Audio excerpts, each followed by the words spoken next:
50 దినాలు చివరికి వచ్చేసాం. అక్టోబర్ 17 ముగింపు మధ్యాహ్నమే గ్రౌండ్ 4 గంటలకే ప్రారంభం. ముగింపు సభలో పరిశుద్ధాత్మదేవుడు బలమైన వర్తమానం, శక్తి కలిగిన ఆరాధన, అనేక మంది బంధకాలు తొలగి దేవుని యొక్క కృపని పొందబోతున్నాం. కుటుంబాలుగా పాల్గొని దేవుని దీవెనలు పొందబోతున్నాం. God bless you. Praise the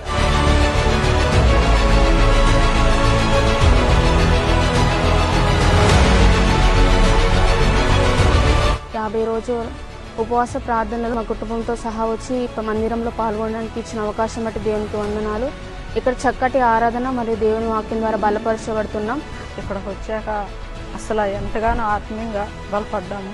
అసలు ప్రార్థన రాని వారు కూడా ఇక్కడికి వచ్చాక ప్రార్థన చాలా బాగా చేస్తున్నారు కూడా. ఇక్కడికి వచ్చాను, నేను ఫస్ట్ టైం వచ్చాను. ఎంత అంటే ఎంత బాగుంది ఆత్మీయ జీవితంలో, ప్రార్థన జీవితంలో.